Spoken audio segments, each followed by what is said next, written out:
2024년 4월 9일 부활절 둘째 주 화요일 거룩한 독서를 위한 성서 읽기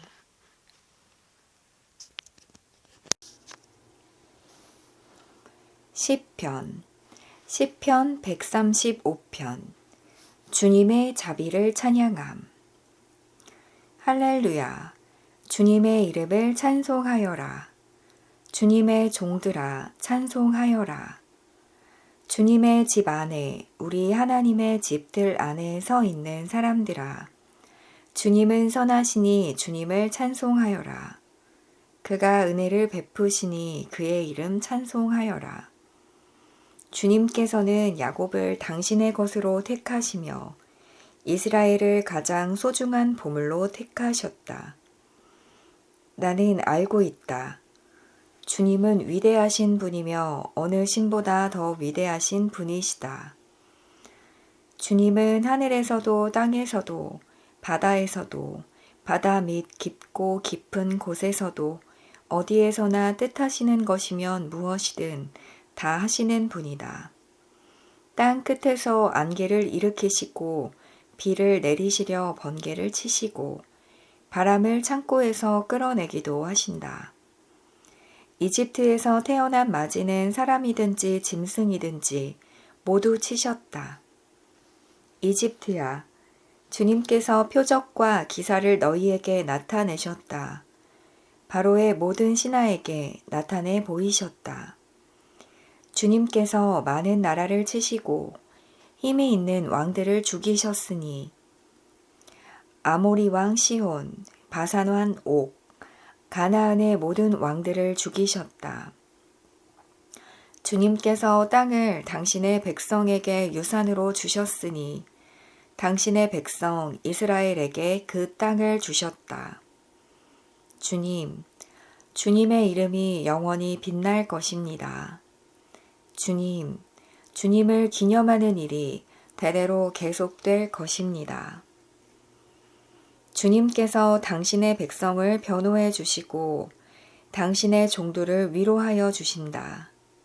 이방 나라의 우상들은 은덩이나 금덩이일 뿐 사람이 손으로 만든 것이므로 입이 있어도 말을 못하고 눈이 있어도 볼 수 없고 귀가 있어도 듣지 못하고 입으로 숨도 쉴 수 없으니 우상을 만든 자들과 우상을 의지하는 자들은 누구나 우상과 같이 될 것이다. 이스라엘 가문아 주님을 송축하여라. 아론 가문아 주님을 송축하여라. 레위 가문아 주님을 송축하여라. 주님을 경외하는 사람들아 주님을 송축하여라. 예루살렘에 계시는 주님, 시온에서 드리는 찬송을 받아 주십시오. 할렐루야.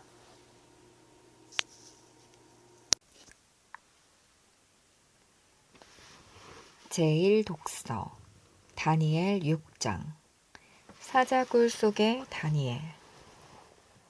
다리우스는 자기의 뜻대로 나라 안에 지방장관 120명을 세워서 나라를 다스리게 하였다. 또 그들 위에 정승 3사람을 세웠는데 다니엘도 그 가운데 한 사람이었다. 그리고 지방 장관들이 정승들에게 업무를 보고하게 하여 왕에게 피해를 끼치는 일이 없도록 하였다. 그런데 다니엘이 다른 정승들이나 지방 장관들보다 더 우수하였으므로 왕이 그를 나라의 통치자로 임명하고자 하였다. 그러자 다른 정승들과 지방 장관들이 다니엘이 나라 일을 잘못 처리한 것을 찾아내려 하였다. 그러나 그들은 그에게서 아무런 실책이나 허물을 발견하지 못하였다. 다니엘이 임무에 충실하여 아무런 실책이나 허물이 없었기 때문이다. 그래서 그들은 서로 말하였다. 다니엘이라는 자는 그가 믿는 신의 법을 문제 삼지 않고는 고발할 근거를 찾을 수 없다. 그리하여 총리들과 방백들은 왕에게로 나아가서 아뢰었다. 다리우스 임금님, 만수무강하시기를 빕니다. 이 나라 정승들과 대신들과 지방 장관들과 고문관들과 총독들이 모두 의논한 바가 있습니다. 임금님이 법을 한 가지 만드셔서 금령으로 내려주시도록 요청하기로 하였습니다. 그 법은 앞으로 30일 동안에 임금님 말고 다른 신이나 사람에게 무엇을 간구하는 사람은 누구든지 사자굴에 집어넣기로 한다는 것입니다. 바라옵기는 임금님이 이제 금령을 세우시고 그 문서에 임금님의 도장을 찍으셔서 메대와 페르시아에 고치지 못하는 법을 따라서 그것을 다시 고치지 못하게 하시기를 바랍니다. 그리하여 다리우스 왕은 금령의 문서에 왕의 도장을 찍었다. 다니엘은 왕이 금령 문서에 도장을 찍은 것을 알고도 자기의 집으로 돌아가서 다락방으로 올라갔다. 그 다락방은 예루살렘 쪽으로 창문이 나 있었다. 그는 늘 하듯이 하루에 3번씩 그의 하나님께 무릎을 꿇고 기도하며 감사를 드렸다. 그때 다니엘을 모함하는 사람들이 들이닥쳐 다니엘이 그의 하나님께 기도하며 간구하는 것을 목격하였다. 그들이 왕에게로 나아가서 다니엘을 고발하려고 왕에게 금령을 상기시켰다. 임금님이 금령의 도장을 찍으시고 앞으로 30일 동안 임금님 외에 다른 신이나 사람에게 무엇을 간구하는 사람은 누구든지 사자굴에 던지기로 하지 않으셨습니까? 왕이 대답하였다. 그 일은 고칠 수 없다. 그것은 메대와 페르시아의 법을 따라 확정된 것이다. 그들이 왕에게 아뢰었다. 임금님, 유다에서 잡혀온 다니엘이 임금님을 무시하고 또 임금님의 도장이 찍힌 금령을 무시하여 하루에 3번씩 기도를 드리고 있습니다. 왕은 이 고발을 듣고 몹시 괴로워하고 다니엘을 구원하려고 마음을 쓰며 해가 질 때까지 온갖 노력을 다하였다. 그때 이 사람들이 왕에게 다가와서 말하였다. 임금님, 메대와 페르시아의 법은 임금님이 한번 금령이나 법률을 세우시면 그것을 바꾸실 수 없다는 사실을 기억하시기 바랍니다. 그래서 왕이 명령을 내리니 그들이 다니엘을 끌어다가 사자굴에 던져 넣었다. 왕이 다니엘에게 말하였다. 그대가 늘 섬기는 그대의 하나님이 그대를 구하여 주시기를 비오. 사람들이 돌 하나를 굴려다가 어귀를 막았고 왕이 그 위에 자기의 도장과 귀인들의 도장을 찍어서 봉하였다. 이렇게 하여서 다니엘에게 내린 조치를 변경할 수 없게 하였다. 그 뒤에 왕은 궁전으로 돌아가서 그날 밤을 뜬 눈으로 지새우며 먹지도 마시지도 않고 즐거운 일은 아무것도 하지 못하게 하였다. 이튿날 동이 틀 때에 왕은 일어나는 길로 곧 사자굴로 갔다. 그 굴 가까이에 이르러서 왕은 슬픈 목소리로 외치며 다니엘에게 말하였다. 살아계신 하나님의 종 다니엘은 들으시오. 그대가 늘 섬기는 그대의 하나님이 그대를 사자들로부터 구해주셨소. 다니엘이 왕에게 아뢰었다. 임금님의 만수무강을 빕니다. 나의 하나님이 천사를 보내셔서 사자들의 입을 막으셨으므로 사자들이 나를 해치지 못하였습니다. 그것은 하나님 앞에서 나에게는 죄가 없다는 사실이 드러났기 때문입니다. 임금님, 나는 임금님께도 죄를 짓지 않았습니다. 왕이 매우 기뻐하면서 다니엘을 굴에서 끌어올리도록 명령하니 사람들이 다니엘을 굴에서 끌어올렸다. 그가 자기 하나님을 신뢰하였기 때문에 그에게서는 아무런 상처도 찾아볼 수 없었다.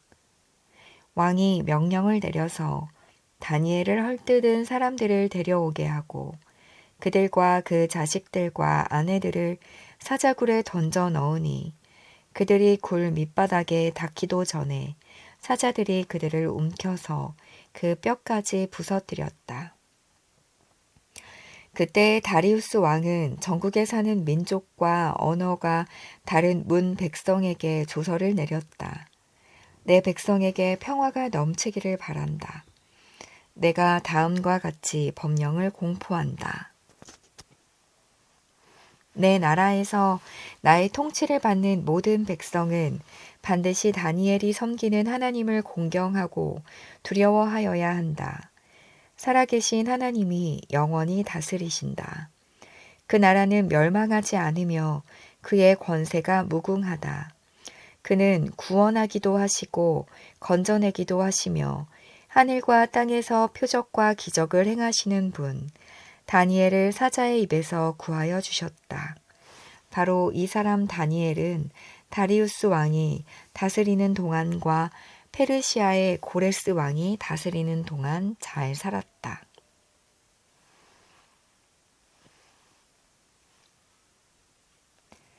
제2독서 요한일서 2장 새 계명.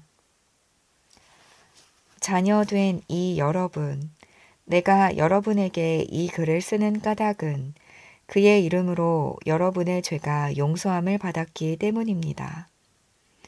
아버지 된 이 여러분, 내가 여러분에게 이 글을 쓰는 까닭은 여러분이 태초부터 계신 분을 알고 있기 때문입니다.